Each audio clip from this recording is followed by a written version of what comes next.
at the breadth of knowledge that you acquire. And that's why I also don't encourage people to do a master's straight after their first degree. I don't. I mean, what are you mastering in after your first degree? Like you're finishing and next year you're going in. The essence of mastering is, it's a mastery. You're going to master into a specific field. So first degrees are critical. They have a place, or anything post-secondary has a place. Like I said, life, you get to learn how to manage yourself. You're in this space, you choose when to wake up and when to not to wake up, all that stuff. What you study there then is the second bit. And I'm pretty sure we can delve into a little bit of that. But like I've told you, there is much more to learn at university. The greatest challenge we have is that even the ecosystem doesn't give us space to go in and try. You get it? My wife, the father wanted her to do law. He even applied, went and met the people he could meet, and she ended up in mass comm. She wanted mass communication. He's like, okay, that is your life. She's recently finished her PhD in journalism and, well, in communication. And many times I want to ask, how does your father feel that you're not a lawyer? Yeah. But yes, I truly would encourage people to go to university. If for anything else, life. Thank you, Michael, for that. And you're right, because a lot of times, and the reason why I asked that question is a lot of our young people tend to say, but why do I have to go to university? Even what I'm going to do, I don't like it anyway. So I am glad you put that there. It should not define you, but it should be your first foundation or basis as you're trying to discover yourself in the world.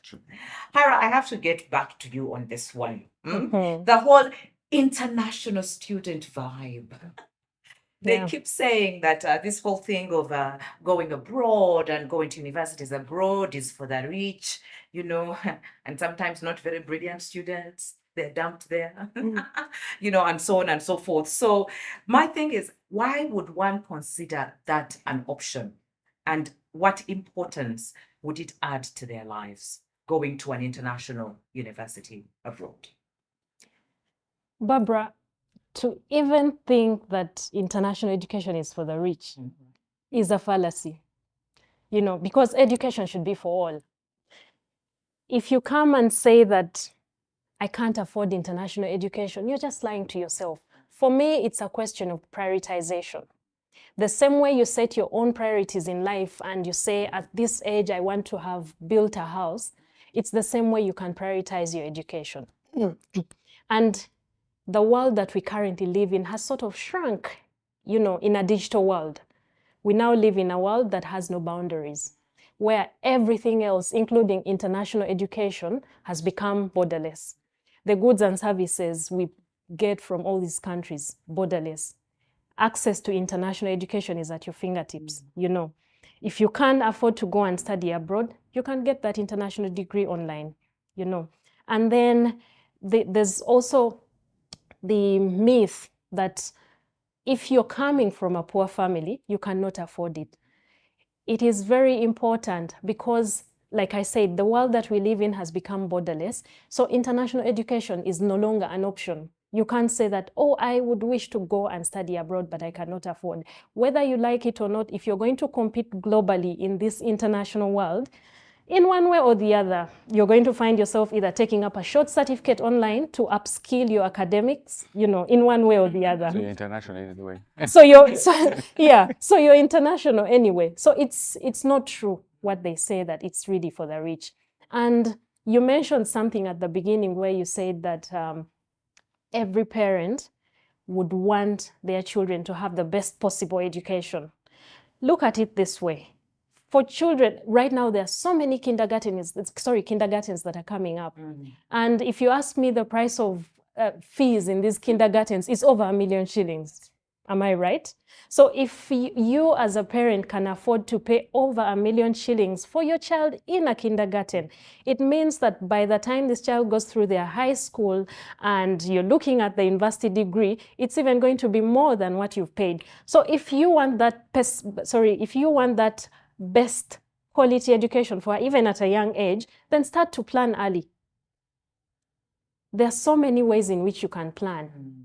You know, some will opt for savings. There are so many service provider saving schemes that are available of late. Even if you save 100,000 shillings every month, imagine how much that will total to at the end of at 15 years down the road. You see, so before we start to say that it's only for the rich, I did not come from a rich family, just to give you an example. But I knew what I wanted right from the word go. I knew that I could not afford to go to university. I knew that I could not afford to go to an international university abroad after my high school. So I went to Makerere University Business School, enrolled, worked for a bit as I was saving for my education. You know, master's programs can take 1 year or 2 years, depending on the course that you want to study. So after my 3-year university degree at MUBS, I enrolled, you know, at the University of Greenwich in the United Kingdom. Here I am. So it's also at every level. There are parents who will decide to see their children through international education right from kindergarten. It means those ones now can afford to take their children even at one of the best universities in these countries. Then there are those who will not necessarily feel like they cannot afford, but they just want their children to go through the national system up to high school and then take them at university level. And then there are those who will say, I intend to finish my first degree here, the likes of myself, and then you go take it abroad. So prioritize and you can achieve it. That's what I can say. Yeah. I hear you, Ira. I was thrown there. Dad helped me the first year, then said, fend for yourself for all the years. I stayed abroad for 12 years, but I managed on my own. So it takes a certain level of grit and resolve. So it's possible. So you can afford to go to an international school if you want to. But before we dive in even further into the international school, I know we have just a few minutes before the break. Michael, how can we help our students today, our young people today, start thinking of the direction they need to think about as they get into higher learning? I'm using higher learning here. I'm not even necessarily using university per se. So I am in my S4 or maybe S5, S6. How can I start thinking of the direction I want to take if I am to move to the next level of education in my life? So the starting point is defining or getting, let me put it this way. Some of the people that have come to me, and parents and their children who come to me, I prefer to tell the parents, sit, listen, then I have a conversation with the child. And many times it's like there are quite a number of aha moments for the parent. Hey, really? Implying that the parent had a box, I've seen you're quite argumentative, so you're a lawyer.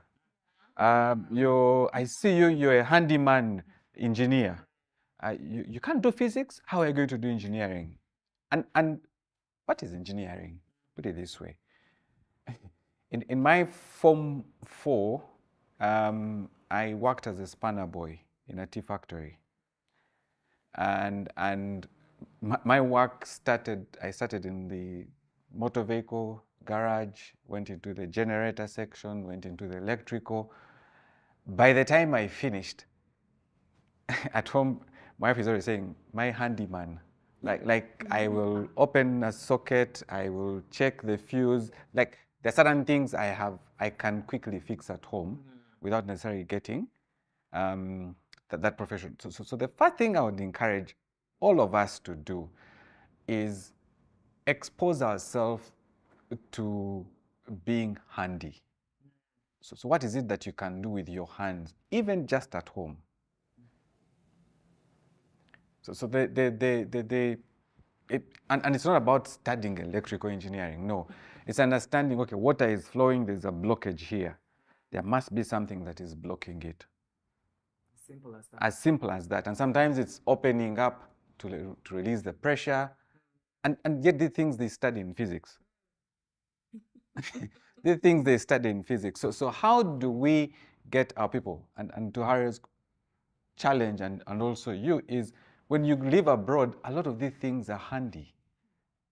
Now, do it yourself kind of thing. So that for me is the first space. The second space that I would like people to really look at when they're preparing for the next life is,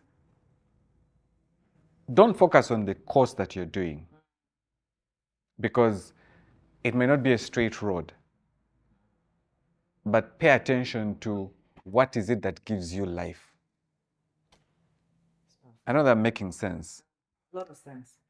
Having done physics, chemistry, math, my life was always in stuff to do with technology, engineering. Like I came to life in that space. I felt that's where I wanted. So I applied to do urban planning because, again, architecture gave me like vibes, like art was design, planning was something that, so I opted to apply for urban planning, but found myself in a Bachelor of Arts and Arts. Now, typically that would have said life has come to an end for me. Really, a flat degree? What am I doing with it? Yeah, that's what they call it. It's a flat degree. Yeah. Now, and that's what I was trying to say. What is it that you're looking out for? What is it that you're looking out for? Tech at that time, in the mid-90s, was not a big thing, because you'd hardly even, computer science was a small unit in Makerere in 1995, 96, 97. It was a very small unit in Makerere. When I finished, the IT school was taking up. I mean, in 2000, that's when the whole thing was coming up. And I'm like, this is interesting. Then I start exposing myself to technology and reading about what is changing and how it's changing.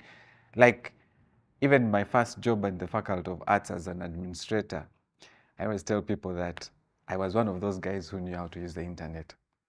You remember the speed dial? Like the dial up, where the thing would ring and you wait. Guys here can't understand sometimes. Maybe we're like, what? What was that? But there was a dial up and you had to ring, and then doop, then like it has connected.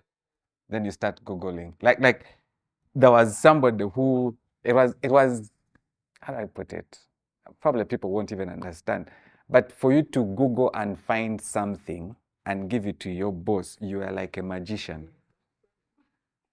So that's how I get into the tech space, honestly. So to your question, Barbara, is there are things that you can start playing with now that may not necessarily define the course you will do. And when you get that course should not take you away from the things that connect with you. So be intentional in connecting the dots. You get it? Business here, then went into the IT faculty to teach business courses. I was like, wait, there's an opportunity here. Now everybody thinks I'm the tech guru. You can dismantle a computer. And I'm like, yeah, I don't need to. There are other guys who are doing it. But I hope I'm making sense. Because the key thing is, yeah. Yes, you are. And I like what you've said, Michael, because what happens is I am in S4 VAC, I'm in S6 VAC. What am I doing? I'm on the phone the whole entire time. What value can you put on that phone that can create something for you to use in the future? And I like how you've actually put it. And to all our young people there watching, that university is critical. It is